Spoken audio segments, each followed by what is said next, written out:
Massif Central, France. Hiver 2013.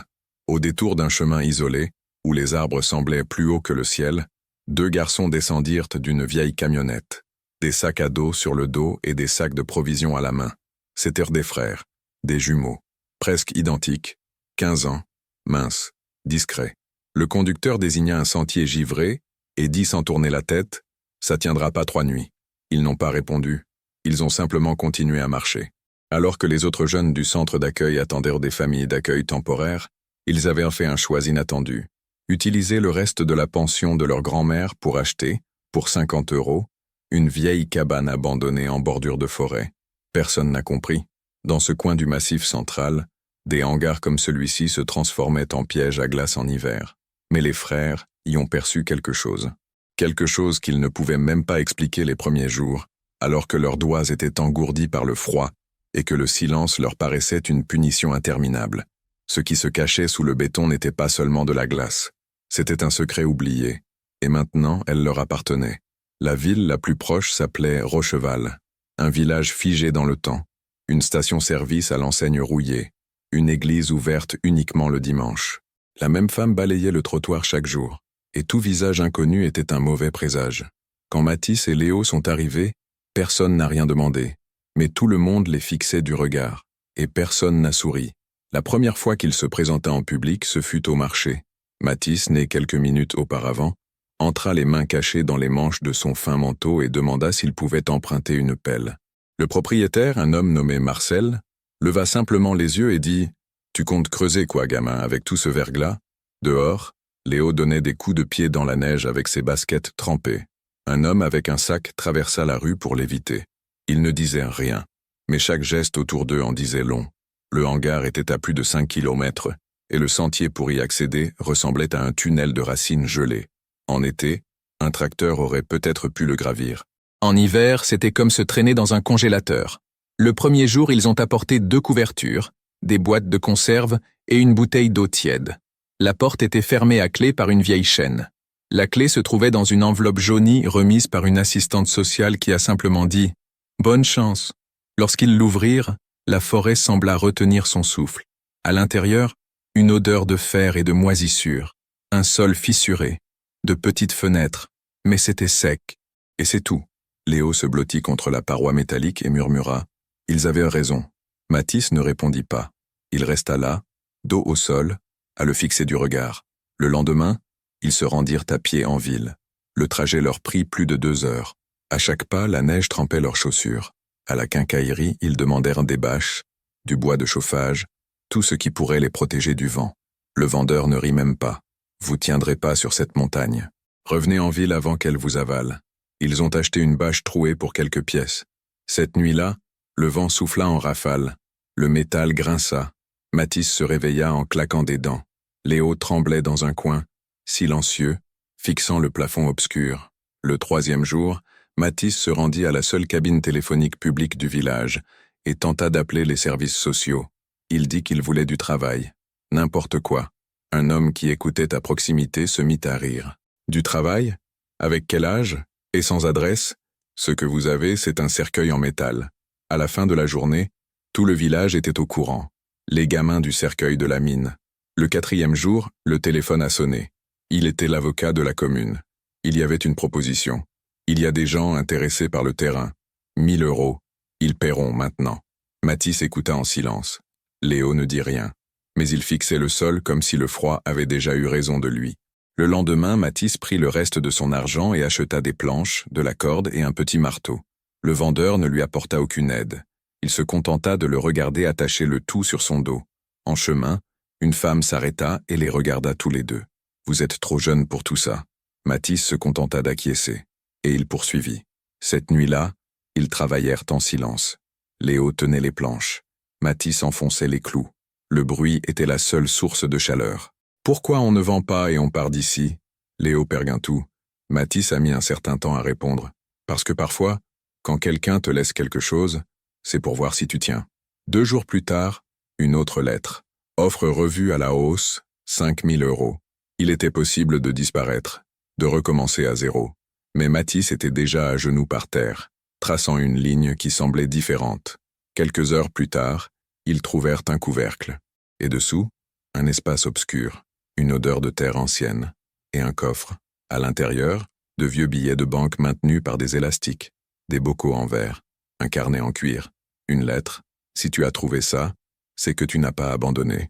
Signé par Théodore Callahan, grand-père des 2 enfants et ancien mineur.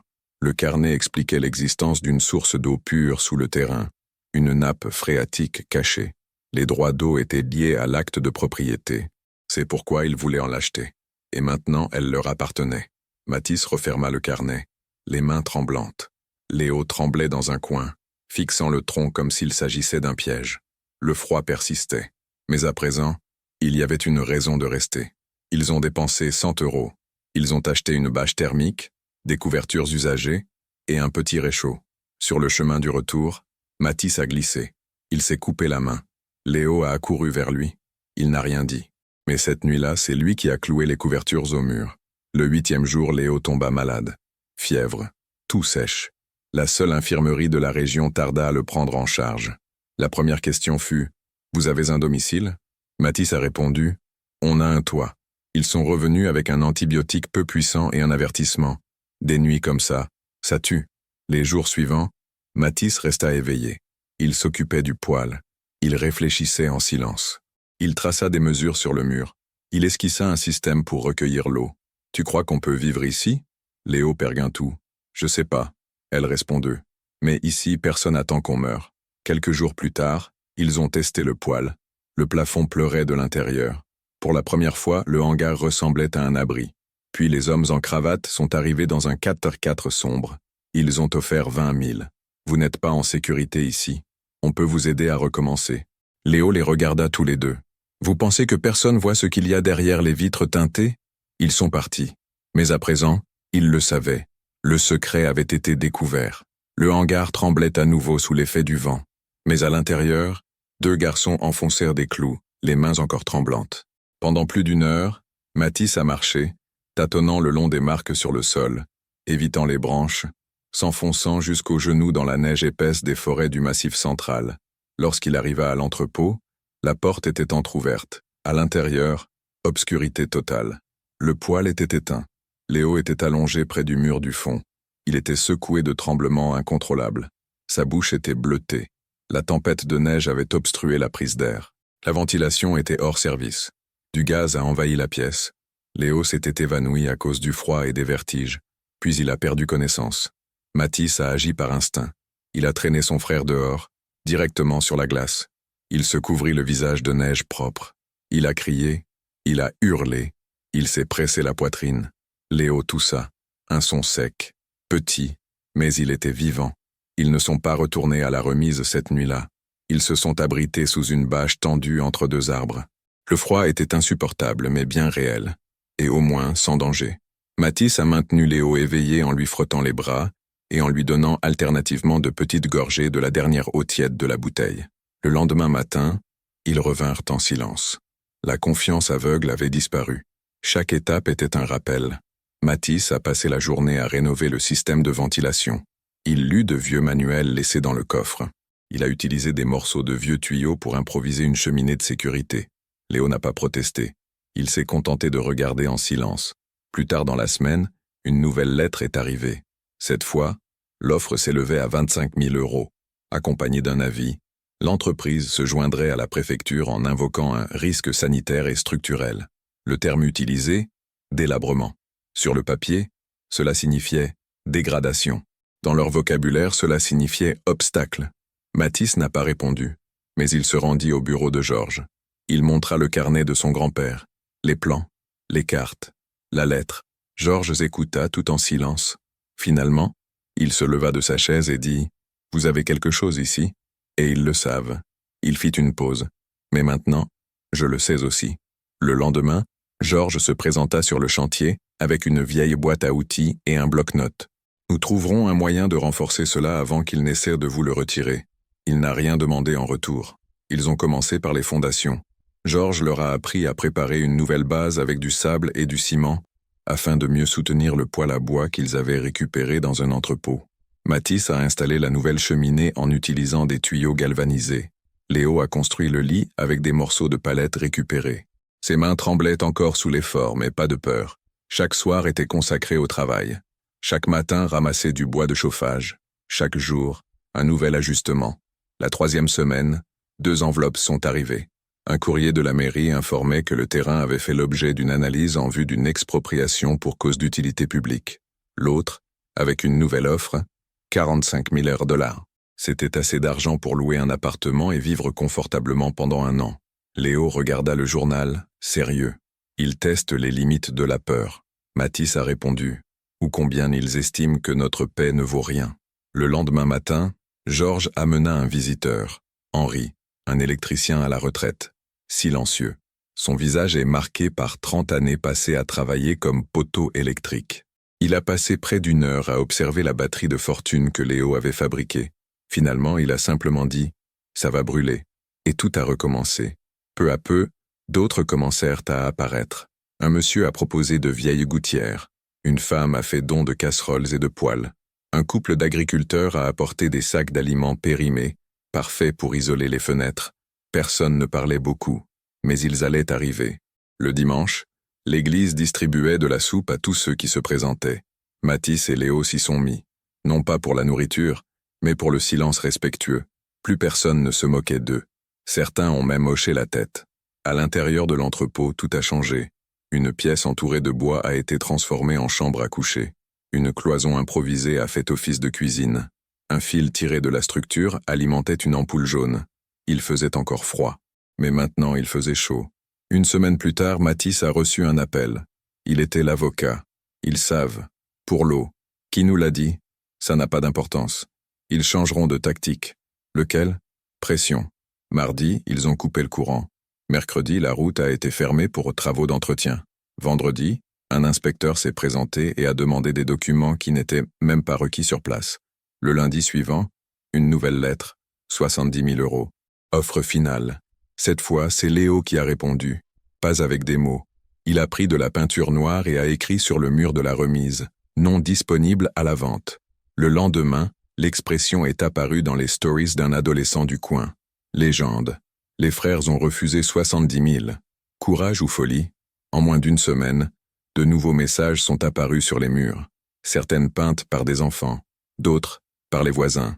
Rester, résister, c'est construire. Ça vaut plus que de l'argent. L'hiver a perdu de sa vigueur, mais pas la tension.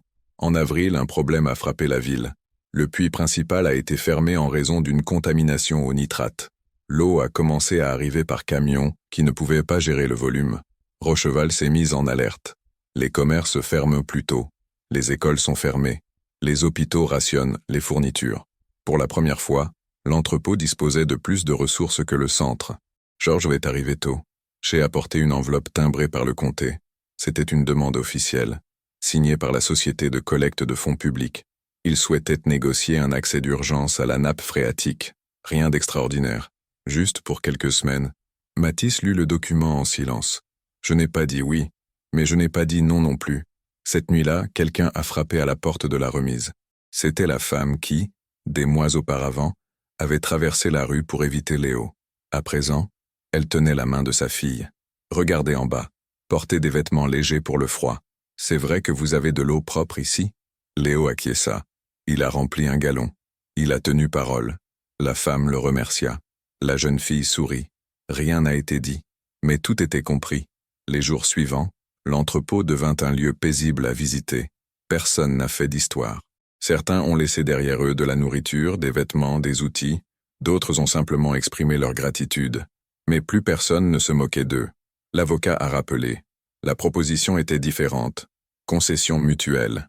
L'entreprise souhaitait acheminer une partie de l'eau vers la ville en échange d'améliorations. Électricité, structure, renfort. Georges était là. Mathis a demandé « Est-ce que ça vaut le coup ?» Georges a répondu « Maintenant, ça vaut le coup. Parce que la valeur ne leur appartient plus. Elle vous appartient. » La semaine suivante, ils ont signé. Le contrat comprenait une clause rédigée par Mathis. L'approvisionnement en eau est conditionné par le maintien de prix symboliques pour les résidents locaux. C'est un engagement à vie. Et juste en dessous, Léo a écrit « Et la garantie que cette terre ne sera jamais utilisée à d'autres fins que l'habitation. » Le hangar ne sentait plus la rouille. Le sol avait été nivelé. Les fenêtres avaient été remplacées par du double vitrage. Le toit était recouvert de panneaux solaires, offerts par une fondation anonyme. À l'intérieur, le poêle chauffait facilement la pièce. Murs poncés, 2 chambres, des toilettes sèches, une pièce avec des piles de livres. Mais ce qui faisait la force de ce lieu, ce n'était pas son architecture. C'était le silence de quelqu'un qui n'a pas cédé. Léo a commencé à étudier. Matisse a tout consigné dans des carnets. Une université souhaitait étudier l'aquifère. Ils ont offert une bourse à Léo. Il a refusé.